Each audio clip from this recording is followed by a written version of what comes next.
Welcome to AI Role Models, a podcast from One Strategy Studio that goes beyond the hype to explore how real leaders are transforming their businesses with artificial intelligence.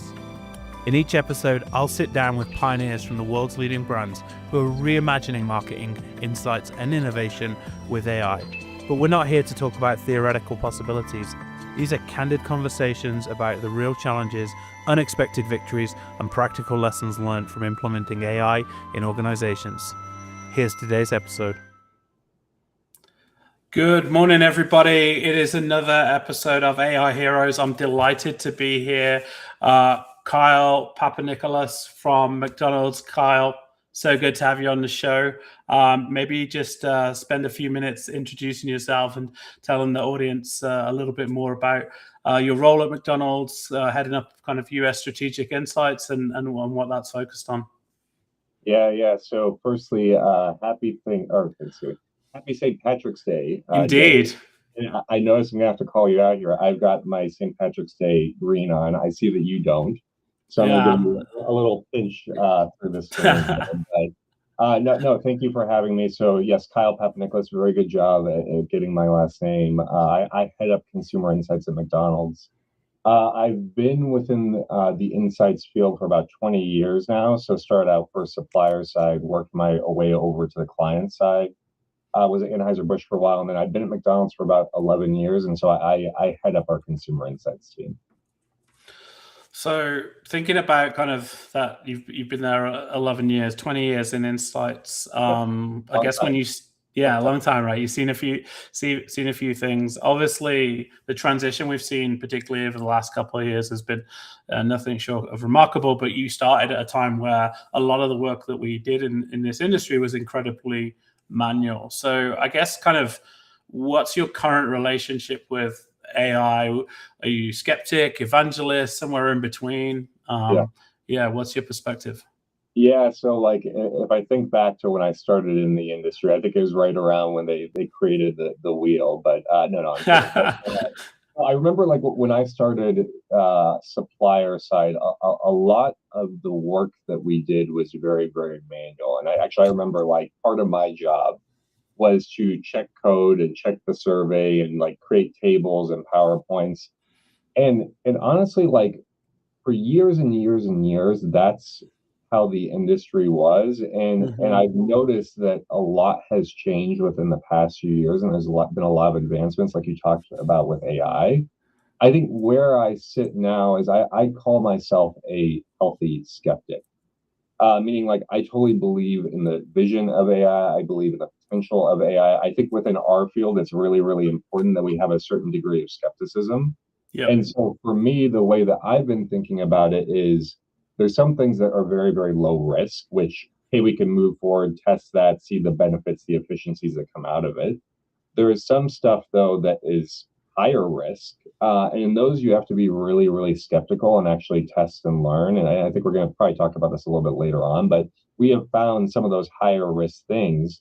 AI actually doesn't give you the answers that you need to advance the organization and could potentially lead you in the wrong direction, which not only hurts the business, but I think hurts your credibility as an insights professional. Yeah, no, that's something that we've heard a lot, and I know we're going to hit on a couple of kind of core examples of that. When we chatted before the show, you talked a little bit about this idea of this kind of two camp theory, this idea that AI is creating two camps in the insights professional. Can you walk us through kind of what your thinking is here? Yeah, I kind of alluded to it earlier, and I'm oversimplifying things, but I think there's kind of two different types of insights professionals that I've seen throughout my career. There's the more technical ones who are really, really good at survey writing. They understand the technical approach. They're very good at making PowerPoint presentations and providing, I would say, simple recommendations. I'm being a bit provocative, but I do think over time that role is going to be less and less valuable, both on the supplier side and especially within organizations. And I think they'll be in favor of the other profile, which is more of a strategic thought partner. So it's less about the technical aspects of how work is done and much more of how do you actually apply that back to the business? How do you drive strategic thought? And also, how do you come up with like the right prompts and questions to get the answers that you need?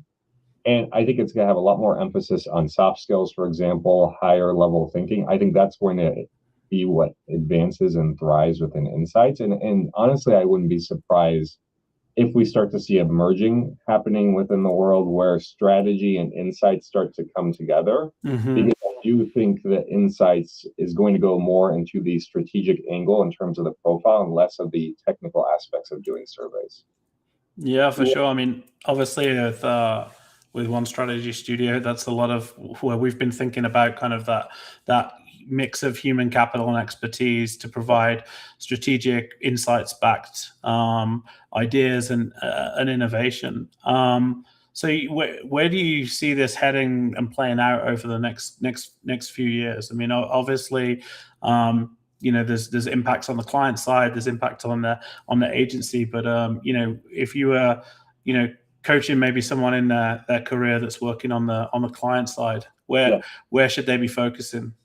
Yeah, I think it's just going to continue to advance because if you think about how much it's advanced over the last 2 to 3 years, and I kind of think Yep. back to, I don't know if you've seen the Will Smith spaghetti video where it was Yeah. like created by AI 3 years ago versus, and it's just a hot mess versus like Yeah. today what it looks like, which is a perfect image of Will Smith eating spaghetti. Like that's kind of what I think about the insights field too. And so I think, like I said, those technical roles will start to go away over time. But I think also for the people who sit more on the strategic angle, they're going to have to get on the AI train. And like I said earlier, you have to be very, very careful. Don't use AI everywhere, but you need to start experimenting with it now. You need to start bringing it part of your everyday work and seeing where it adds benefit because that's going to be where the industry goes overall. And what I would say is for people who are in the field and in the industry, I would think about how you can build your expertise within AI, which I'm getting the training wheels on right now personally. But B, also think about how you can take more of that strategic path, which could be getting a mentor, for example, somebody who has more of a strategic angle within insights, Yep. getting such opportunities where you actually have the role and opportunity to move into something that is more about driving influence, networking, working on soft skills. I think it's going to be really, really important within this field if you want to advance and be really successful. Yeah, I think what we're seeing is, as you say, things are moving fast. A lot of the people that I'm talking to, there's a sense of both excitement and an overwhelm of how Yeah, quickly things are moving, and actually kind of just keeping up yeah, alongside, yeah, back to yeah, back meetings all day. The day yeah. job and everything is always extremely difficult. I know Claude just released a really good foundational training through Skill Jar, which I definitely recommend to anyone listening to this. As there's a lot now happening with co-work and Claude Code, and Claude Code was always seen as this engineering tool, but you're seeing more and more tools in go-to-market and insights and marketing leveraging Claude Code as well. So I think it's a really exciting time, but also the challenge is the playbooks are still being kind of written at this time. So the only Yeah. way to really kind of move forward with this is to kind of get your hands dirty, roll up your sleeves, try things out. Not everything's going to work. When we were chatting before, you talked a little bit about kind of how with the rise of AI and things like synthetic sample and other data sources and other ways to get to answers, you think we have to be really, really careful about using AI to replace hearing directly from the customers. So talk to us a little bit about kind of how you feel about that and why where AI should and shouldn't be used in the customer voice. Yeah, it's a great question, and I, I think it goes back to what I started talking about earlier, which is we need to be very, very careful on things that are higher risk in terms of how we use AI. And so I'll give you a basic example of You know, at McDonald's, obviously, we do a lot of product tests, which Yep. that hasn't changed in ages and ages. Of you bring a bunch of customers into a facility, you give them food, they try the food, they fill out a survey, you get results. You know, and typically you're talking to 150, 200 customers. It can be slow, it can be expensive. To experiment, we actually did a test where we said, okay, what if we do 50 customers instead? And then we use AI to extrapolate out the results and fill in gaps. What we actually found is when we did that, we came up with a different conclusion compared to just using 200 respondents. And so Mhm. that's where you need to be really, really careful is, you know, that using AI could actually send you in the wrong direction as a business overall. But I think again, it goes back to your reputation and credibility of we are consumer insights professionals. It is our job to bring the voice of the customer into the forefront. And when you're using AI, you're kind of using personas or archetypes of customers, but they aren't really customers. And I think there is a high risk of breaking credibility there. So I'm not saying don't do it. I'm saying you need to validate and make sure that it's actually driving the right business decisions and be very, very careful of how you use it so you don't break credibility with your team and with the organization. And I know you're a big believer in that, the kind of human story and that deeper Yeah. connection. Yeah. We connected last year at Quirk Chicago. I think you presented with Alan Moskovitz from C Space. Yeah. Incredible presentation about a really deep investment into human story. Maybe just share a little bit about that, because that's, that couldn't be more further from the kind of AI future in terms of what you invested in there and how you brought it to the team. Yeah, it was funny when we were planning. So yeah, Alan and C Space, they're great partners for us overall. And so when we were planning for this, we said the whole frigging conference is going to be about AI. We are going to go Yep. in the complete opposite direction, and it Yep. worked. It was really impactful, which just speaks to like where the field and the industry is right now. And the study that we did, and I think it's no secret that we in a lot of industries have had challenges with lower income consumers. And what we actually said when we did the study is we're like, we got tons and tons of data that says, they can't pay their bills, they're price sensitive, like all the obvious stuff. We want to move beyond that and actually understand who they are as people. And so we went out and did deep, rich, story led ethnographies on, I think it was like 4 or 5 different low income consumers. And we brought that to our executive team and we made them sit down and watch a 15-minute video in complete silence. And literally, like the stories that were told, like you could see people starting to tear up and get Yep. emotional. Like it was really, really powerful stuff. But like what it did is it just moved beyond that all that obvious data and really brought the power of empathy, which then allowed us to unlock what it's truly like to be like them and create more urgency within the business and also reframe how we think about things like value to move beyond the transactional to be more emotional. So I think what's going to happen within the category is there is a role for AI, like I've talked about, especially on things that are more repeatable, like copy testing and stuff like that. Yep. But I do think you will see a complete opposite move towards deep, rich insights that come from qual and come from ethnographies that are about developing empathy and helping dimensionalize data and information as a way to create differentiation within the marketplace. Yeah. So when you think about kind of when you're talking to kind of vendors and partners you work with that are maybe kind of going quite far down the AI Yeah, track and, yeah, and trying to pitch you on yeah, concepts like synthetic data, and you've mentioned this study where the results that came out were pretty different in terms of the conclusions. How are you seeing kind of pushback? How are you guys collaborating with vendors about the right mix of kind of yeah. what you want, and are you having to kind of split work between vendors, or are you being able to find partners that can give you that kind of hybrid approach, I guess?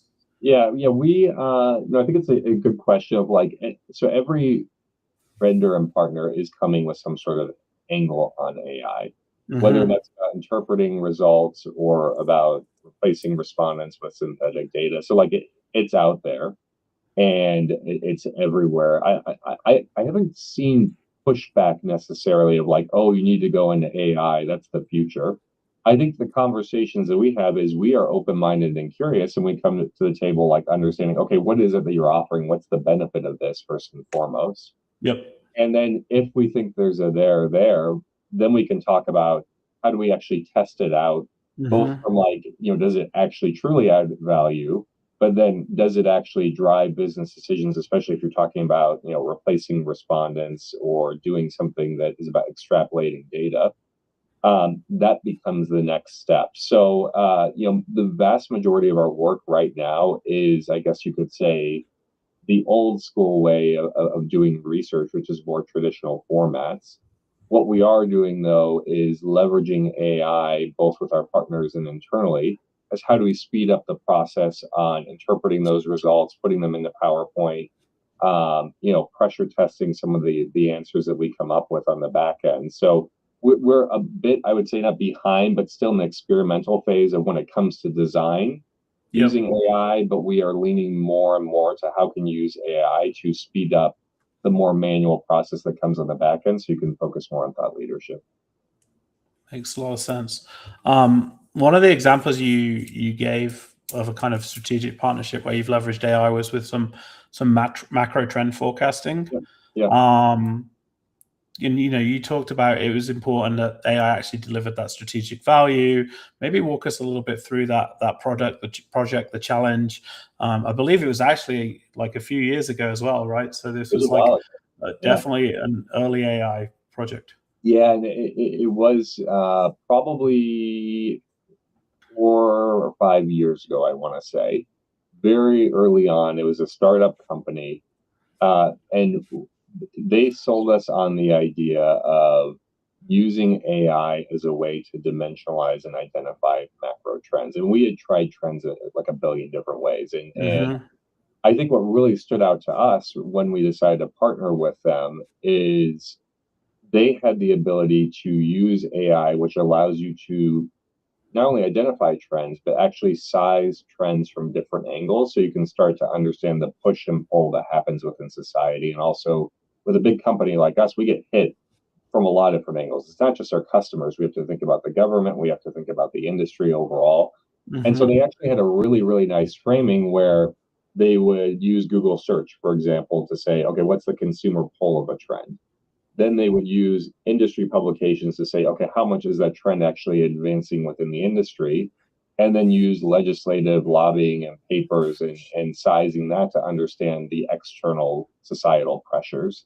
And so you actually have these strategic conversations about the push and pull of like something doesn't have consumer pull, but there's a ton of industry push and a ton of legislative push. We know that's going to be really, really big in the future.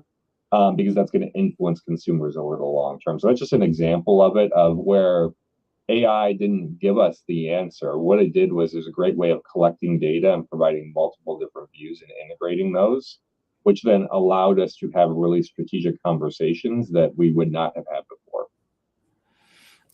Obviously that was some time ago. Is there anything?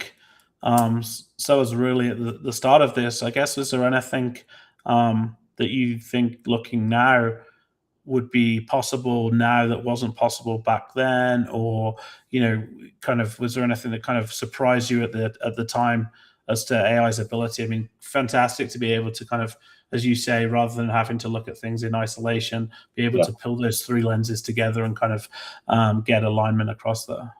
Yeah, I think it's back then it was really, really impressive that we could combine all these different views together, because they always sat in silos. We'd have like a government relations team that would focus on the legislative piece of it. We would think about consumer demand. So like that was most impressive, is like how it brought all those views together. As I think about where we are now, I think if you were to do the same type of study, it'd be way faster, because it actually took a ton of time to get like everything set up back then. There was a lot of manual work that came into play. But I think also it would be so much more powerful in terms of driving to specific decision making and potentially even getting more micro. Because what happened back then is there's still a lot of manual work. which meant it took a ton of time, but then you still kind of end up with like macro, like the obvious types of trends. But now I think you could take that down to, 2, 3, 4 clicks down to get down to the specifics and leverage AI to do it, and maybe even come up with recommendations of what you do with it, or spot signals of things that are arriving in real time. So, back then it was like, the training wheels version of it. Now I can't imagine where a study like that would take an organization and what the potential is there. Yeah, I mean, I think perfect example of AI handling that data collection and synthesis, and Yep. the human team providing that strategic Yep. lens. So thinking a little bit about McDonald's AI journey is, everybody knows McDonald's, huge company, global, complex business model focused on operational efficiency, probably more data than I remember going to the your conference, the convention, worldwide convention, and just seeing, just how much thought goes into dwell time and drive through and distance for, just the incredible amount of data science that's going into, making sure, people are in and out and get great food. When you think about how the company is approaching AI adoption kind of more broadly than insights, what are some of the things that are happening at a company wide initiative level, and then how does that then translate into kind of how you're getting your team kind of to be embracing this stuff? Yeah, I think it's what I have seen across the company is within the last 6 months or so, it has become a huge priority for the business across everything that we do. Mm-hmm. I think where the business is starting right now in terms of the biggest focus is around ways of working. It's a very simple thing, but they gave everyone Copilot licenses this year. Yep. And now they're doing intense training around it and offering support for the teams and reinforcing it within the culture. And you're seeing organically, like people are starting to use it in real time and experiment and like share best practices. And like that is really starting to take off as like the quick wins, obvious things that you could do that allow you just to free up time, regardless of whatever, if you're in operations or marketing Mm-hmm. or legal or whatever it is. So that's like step one of what they're doing. I do get the sense beyond that that they are thinking more about how we can use AI in a way that's customer facing, for example, or a way to get much smarter of how we actually drive demand within the marketplace. We have done some experimental pilots of testing, for example, AI as a way to think about the drive-through. This is not to replace people, or it's not a labor initiative overall, but it frees up time for the people who work within our restaurant so they can add more value to the restaurant as well. So we're still early on in the experimental phase, but I do expect it's really going to take off in the next couple of years, both within the everyday ways of working, which we're already seeing happen right now, but then also in terms of back end operations, other things that we do, and even potentially customer facing, which is a very careful line that we have to walk down. But I wouldn't be surprised if we see more of that over the next couple of years.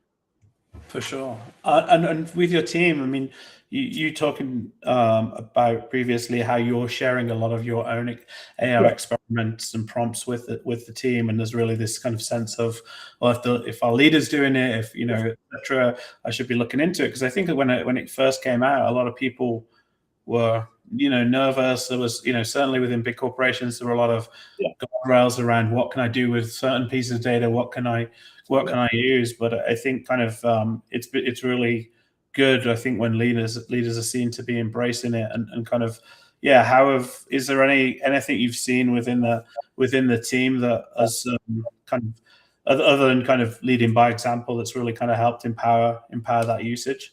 Yeah, we're still early on. I think is what I'd say. So I want to be honest around that. But like setting the example is really important. That's something we both know. Michelle Gansley, she taught me that as a leader of like the signals and behaviors that you send go a long way of influence your team. And so I'm trying to send signals to my team of like how I'm using Copilot and integrating it part of my everyday life, so that they'll follow suit. I think what's interesting is that organically people are starting to play around with it, and they're starting to share with their peers of like, oh, it's really cool. I tried this out and I did this, this, and this. I think Yeah. the next step of what I want to do with that is actually be a bit more formal and organized of how we share some of those best practices.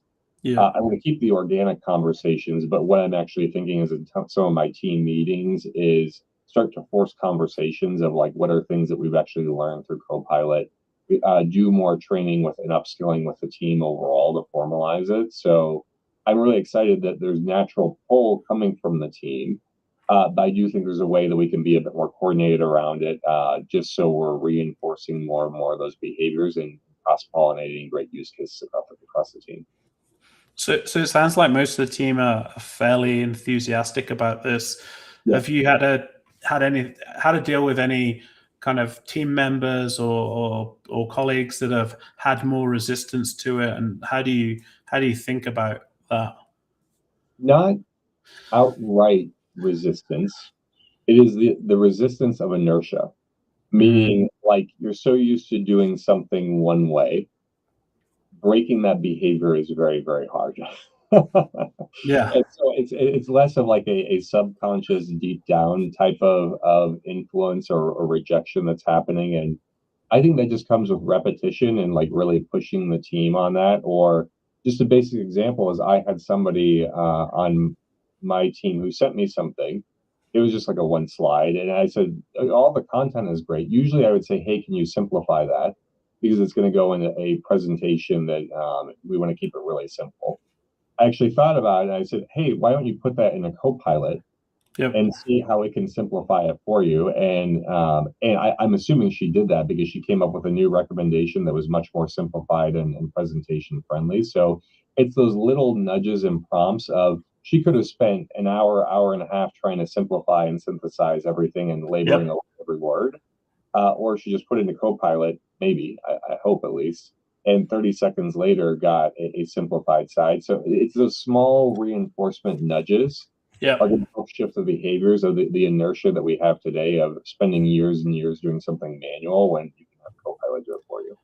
For sure. Those aha moments are still so great. And I think kind of, showing, as you show different people, friends, colleagues, kind of what's possible. It seems at the moment where there's such a different curve of like, I was talking to a friend the other day and like, oh, I put in where I snowboarded and what I did, and it recommended me like what Yep. snowboard I should buy. And I was like, yeah, Yep. like it's kind of cool. And his mind was blown. And I was like, yeah, like wait till you see like this and this and stuff. So yeah, it's kind of, yeah, I think kind of everybody's on a journey.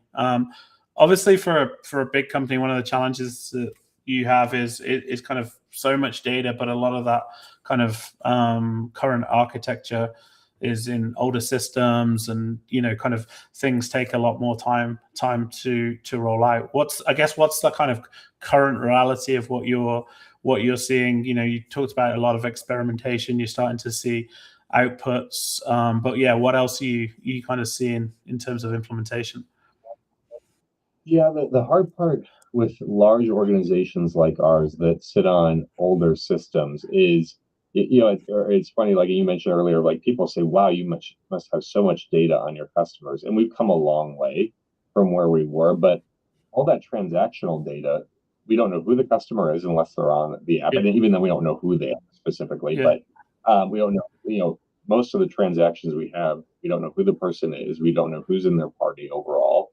We don't know what they were doing beforehand. So like there's a lot of gaps in information, and a lot of the data is siloed and sits in different places or is on archaic technology. And so part of the challenge that we've had is how do you get the foundation built to enable where AI and other tools can help?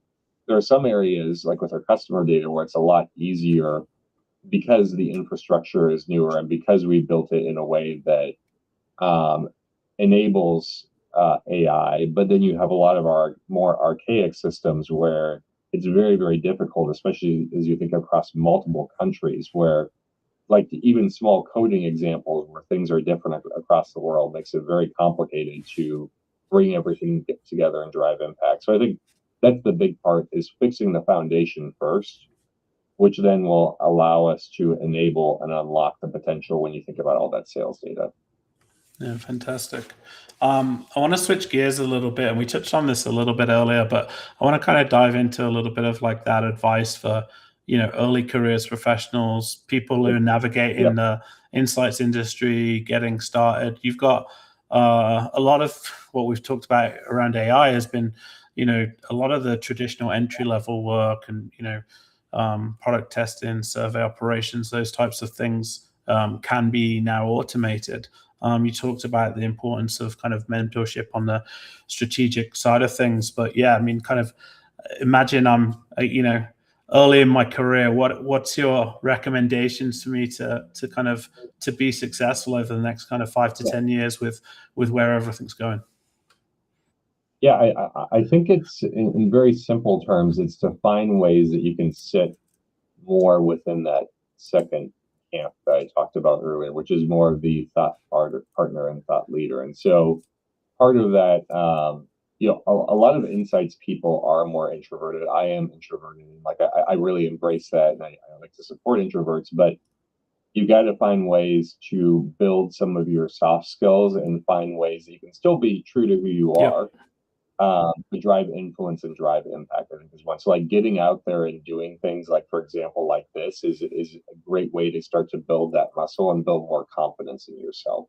Mentorships are a great idea overall. I think also talking about, are there opportunities to choose career paths that allow you to do more strategic thinking or think more about the application of the work will strengthen what you do. And then still, I think you need to get really, really smart with AI. And what I would push people also, especially more on the supplier side, is don't be afraid to break existing models, because I'd imagine you probably do have a lot of people within the company like, well, we've always done it this way, and like, why would we Yep. change? Or it's just like the inertia that I talked about. And actually, for people who are young and know how to use some of this technology, is don't be afraid to come in and say, hey, I found a way that can make this 5 times Yep. faster, and demonstrate it for the organization and push it forward. Because I think that's another way of just driving thought leadership, like in a very different way, from less about business impact with recommendations and all that, but more about driving efficiencies within the organization. So, like, again, try to move more into the path of thought partner, influencer, strategic thinker, and understand the technical aspects and how they work. It's still really important that you understand how to write a good survey, but you shouldn't be spending your time writing tons and tons of surveys, when you can focus on adding more value on the back end. Yeah, I think this generation that's becoming AI native or first is going to be like that early wave of internet web Yeah, adopters. There is a real opportunity to shine right now. The path is not maybe as clear as it would be nice to be. I mean, I think we were talking before, kind of kids similar-ish age, and you're kind of thinking, 13, 15, like what does work look like when they come, and the yeah, importance of college is, I think there's a stat came out yesterday that there's more unemployed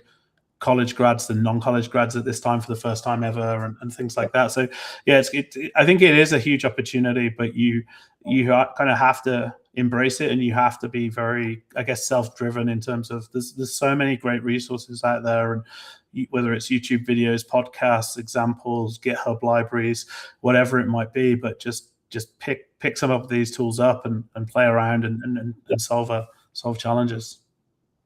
Yeah, I think that it's interesting that you brought it up, and I see it popping up in a lot of different fields, but especially within ours, is people who are coming out of college or even an MBA. Yep. They don't necessarily have the experience to be that strategic leader, Yep. and the technical aspect that typically entry level people would do is no longer needed. So for those people, like, I can see where the challenges arise of like, well, what do you do then? Because you can't get the strategic leadership without the experience, and you can't get the experience if you don't get the entry level job. And so like for them, I would again push of building relationships. I think is going to be really, really important, but then also demonstrating how you can use AI to drive efficiencies and be really AI native, like you said, Hmm. Dave. I think will go a long way, because then companies will start to recognize that, hey, not only can this guy have the potential to offer strategic Yep. value, but they know how to use AI, which is a point of difference within our company compared to the oldies like me. who are just still trying to figure the thing out and still have their AOL.com account. But no, I'm obviously I've moved on from that. But so like, I think leaning into AI and embracing that is a good way that more entry level people can come in, and while still demonstrating more of that strategic angle. So finally, to wrap us up, I guess, just want to really just kind of, I guess, synthesize your full perspective, where the insights profession is heading as AI continues to evolve.